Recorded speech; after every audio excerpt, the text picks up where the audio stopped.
Hello and welcome. Kendra Morgan here with Cards by Kendra, and today I'm sharing an interactive light up card that I made using the Outdoor Friends digital stamp set from TLC Designs. This set features a couple of fairies and a ladybug to create a camping scene, and I think it is absolutely adorable. Now, to make a light up card, you'll need to either have a light kit or you can create a circuit using the items that you see here. You'll need to have some conductive copper foil tape, some round 2032 3-volt batteries, some foam tape, a ruler, some tape of some sort, either packing tape or scotch tape will work, and then you'll need some LED lights or bulbs. The ones I have here are 5mm bulbs. They're a little bigger than what I'd like to have, but this is what I had on hand. But you notice how there's two legs, or leads is the technical term, and one is longer than the other. The longer one goes with the positive side of the battery, which you'll need to know later on when we build our circuit. Let's start with our card front. I layered the fairy sitting on top of the log next to the campfire, and I made the images slightly bigger so that my light would fit behind the fire. I printed the image out on Nina Solar White 80-pound cardstock with my laser printer, and I'm trimming it down to 3 3/4 inches by 5 inches. Now, I forgot to hit record before I started coloring, but the colors of Copic markers I used to color the fire were Y11, Y17, YR16, and YR18. I used my T ruler to mark where I wanted the ground to be on each side, and now I'm coloring the logs with E55, E57, and E59. Now I started with the darkest color first.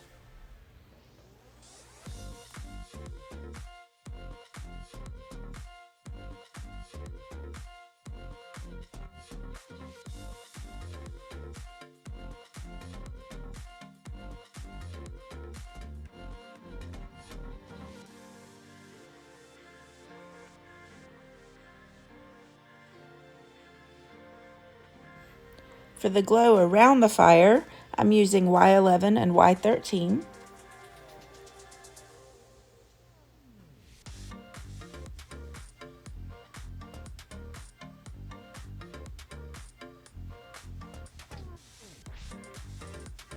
And then for the ground underneath the fire, I'm using E53, and then I'll be making some dots with my E57 marker, and then kind of blending that together.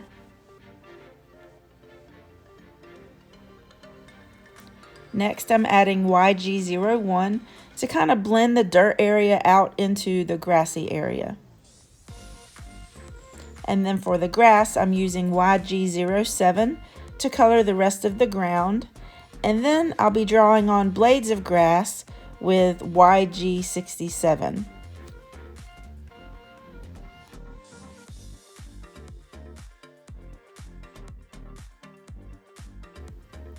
I'm using a flicking motion from the bottom toward the top so that the blades of grass will get thinner as I flick it upwards.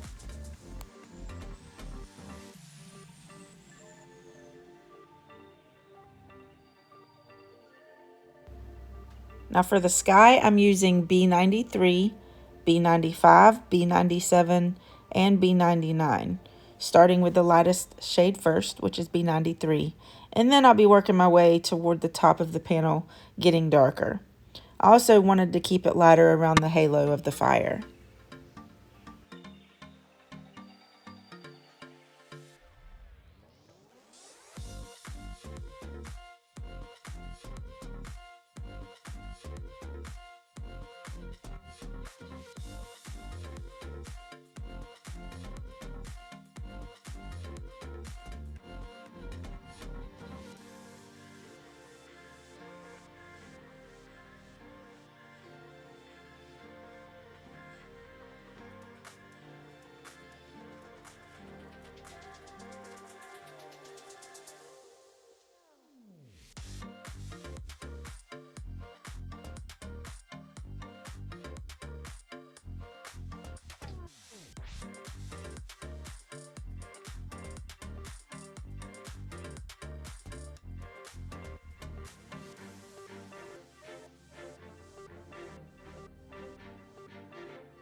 Here I'm just adding some more blades of grass with the YG67 color. To color the fairy, I started with the darkest of my skin tone shades, which is E53, and I outlined her face and under her hairline. And because the fire is my light source, I wanted to make sure that the left side of her face and body were light. So then I used E51 and E50 to blend toward the left side. And I forgot to color the sticks, so I used E59 for that, and I colored her eyes with YG07. Now for her hair, I decided to use my neutral gray Copics, and since the darker shades look almost black, I started with N10 to outline the edges of her hair on the right side, and then I switched to N7, which is a little bit lighter for the strands closest to the fire. I used N5 to outline the left-hand side, and then I drew circles with that to make the curls, and then I blended it all together with N4 and N2. For the flower, I used RV25 and RV23, and then also used that for her dress.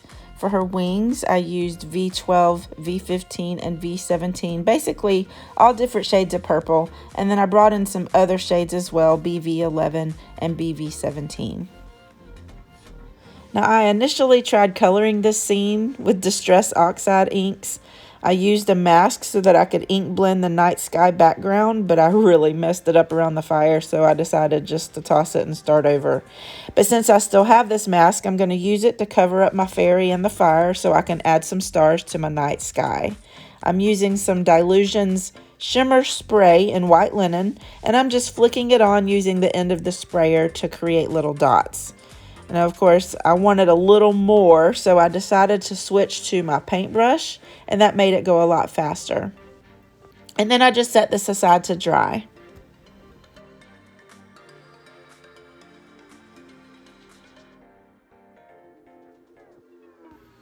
Now this next part I wish I had not done, and you'll see why here in a bit. My plan was to cut out the inner flame using my X-Acto knife, and then apply some vellum to the back of my panel so that the fire would light up better. But I didn't realize that the LED light was going to be way too bright once I put the circuit together and placed the panel on top. So you'll see what I do to fix it here in a moment, but I did want to show you how I did my measurements to know where to place everything on my circuit using the little flame that I cut out. To start building the light up part of the card, you'll need a 1" by 3" strip of cardstock, and you'll need to score this in the middle at 1½ inches, and then again on the next score line at 1 5/8 of an inch. This is going to be the battery holder, and it will also act as our switch. By scoring it to make an 1/8 of an inch section, when you fold it, the battery should fit perfectly inside, but we'll set that aside for now. I wanted to line up my panel on my card base and have the little inside flame piece stay in place so that I'll know where to put the LED light and build the circuit. I used some purple tape and I folded it over on itself, and then I taped the very tip of the flame to the back side of my panel. The idea was to center the panel on the card base and the flame piece would stay. It worked, but since I mentioned that I wish that I hadn't cut the flame out, I would have just measured how far from the edges I needed to place the light and marked it with a pencil instead of what I'm doing here. And so I removed that purple tape, but first I traced the flame with my pencil so I would know where to glue it down.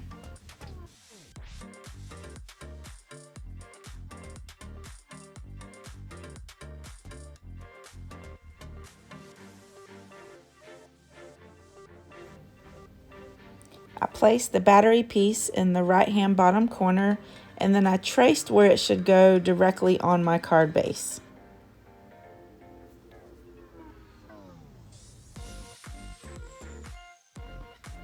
To design my circuit, I took my ruler and marked some lines where my copper tape will run so that it will touch both sides of the battery. Now, it really doesn't matter how you do this as long as you draw it out and you have one positive line and a negative line. So first I did the negative line.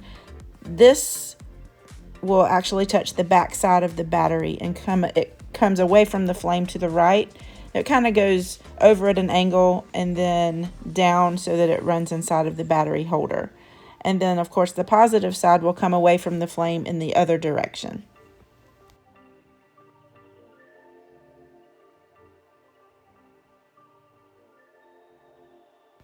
So before putting the copper tape down, I wanted to make sure that I glued down the battery holder in that place where I traced earlier.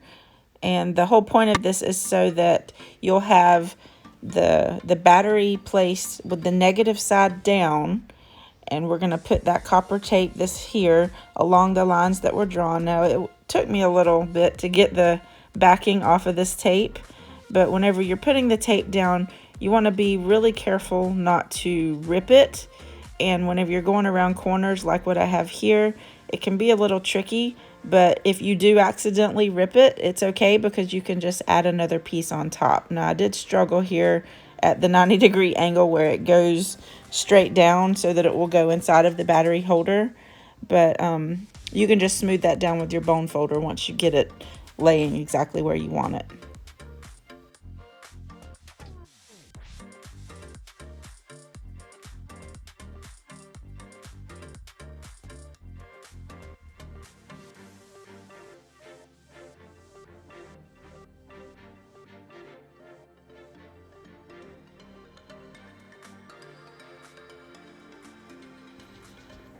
Next, I ran the other piece from the bottom of the flame to the right. The tape should go along the bottom edge and across the top of the battery holder, and then over onto the other side on the inside of the holder. And this is so that the copper tape will be able to touch the top side or positive side of the battery. So I ran my bone folder along the top of the tape to make sure it was smooth. Now remember at the beginning when I mentioned the two leads on the LED bulb and that the longer lead needs to connect to the positive? Well, of course, the shorter needs to connect to the negative part of the circuit. So I bent the legs so that the shorter lead would be able to lay across the top of the angled piece of copper tape, and the other lead would lay across the top of the other piece. So when everything is touching and the battery is in place, it should light up. This is where you'll want to take some tape and secure the legs down. Now I decided to use packing tape since all I had was removable Scotch tape and it doesn't really stay. I didn't want it to come undone, but I used the one long piece, and I made sure that the legs were all the way down. Now it took me a little bit to get this exactly right because I used one piece of tape. It probably would have been easier just to use smaller pieces of tape, but I didn't really want this to come undone. And I thought that by putting both pieces down at the same time and using the same piece, it would make it go a lot better, but I was wrong. So I had to carefully remove that packing tape to make sure that both of those legs were as close to the copper tape as possible. I did have to fiddle around with it just a little bit, but I did get it to stay and it worked. You just want to constantly test it. Now, this was my first time ever making a light up card, so it was more like trial and error. But I figured out that if I bent the top of the light to go toward the left, the bulb wouldn't stick up so high, and it helped those legs to stay down. Now, I would have bought smaller LED bulbs to use, but these were some that I had bought last year for a STEM project for my students. I'm a technology teacher, but this works. But I know that there are several different light kits out there that would make this be so much easier, and you can buy those. They're designed for use with cards so that the lights are flatter. And TLC Designs does have them for sale in her store. She has the Pear Blossom Easy light kits available, but I just used what I had. I secured the battery down with another piece of packing tape along the right hand side, making sure the battery was directly centered over the negative piece of copper tape. The next thing you'll want to do is place some foam tape around the battery, but in order for the light to only come on when the battery is pressed, you have to make sure that the foam tape is thicker than the battery itself. So I did have to double up the layer of foam tape strips around the battery. But the reason I placed the battery holder along the right bottom edge of the card panel is so that I will have access to be able to replace it if the battery ever dies. When I placed the panel on top to see how it looked over the light, that's when I discovered that it was too bright through the vellum part of my flame. So to mute it, I glued a piece of yellow cardstock onto the back of the vellum. I initially cut out a square, but then when the light shone through, you could see the outline. So I had to try to cut around it with the piece already attached with glue. That's why you see it looking all jagged. but I did fix it, and luckily you won't see this once it's glued down. So before attaching the panel to the card base, I had to figure out where to press exactly so that the light would come on, and it just happened to be on the log. And I'm using the TLC Designs action stamps to stamp the word press onto the log using an acrylic block and some tuxedo black ink. I like to stamp onto a mouse pad so that I get a good even impression. Next, I added some foam tape along the top and left edges of the panel. This will need to be doubled up so that it's thick enough for everything underneath to fit. And after placing all of the tape to the back, I kept testing it out to make sure that my light still worked. And when I did this, I accidentally tore the copper tape with my fingernail along the bottom edge of the battery holder, which broke my circuit. So I had to add another strip of copper tape on top of that to fix it.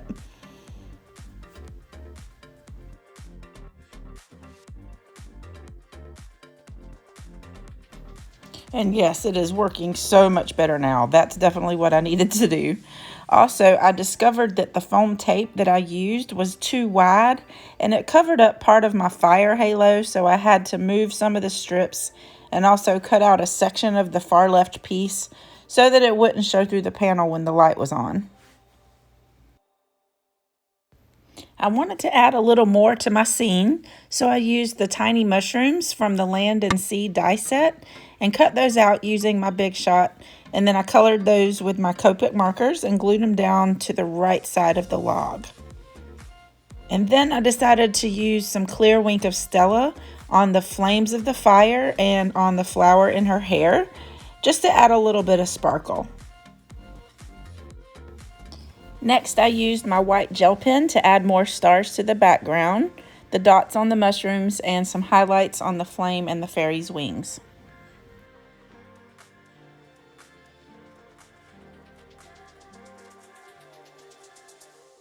This is where you can see that edge of the foam piece where I cut out around the halo.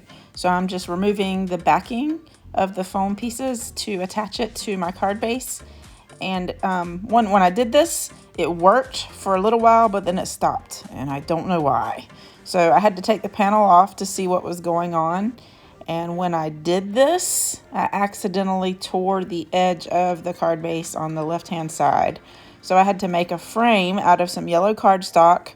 I used some nesting rectangle dies so that it would have the centerpiece cut out. And I'm using that to basically cover up what I tore. I think it quit working because I placed some foam tape on top of one of the copper strips. So be careful where you place your foam. It's weird because after I had adjusted the foam pieces and put it back together, it started working just fine. So I don't know, very weird. I think it looked okay without this yellow piece on there, but it looks good with it too. So that's my way of fixing my little tear.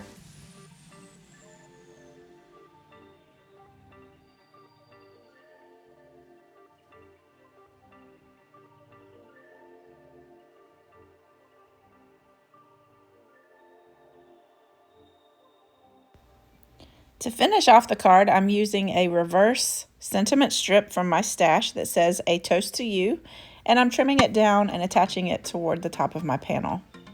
Now, I decided to add some Stickles glitter glue and ice glaze to the wings of the fairy, and I put some Nuvo drops in Morning Dew to her eyes. It dries clear, but it just makes it shiny. And then I added some gold glitter glue to the flame as well.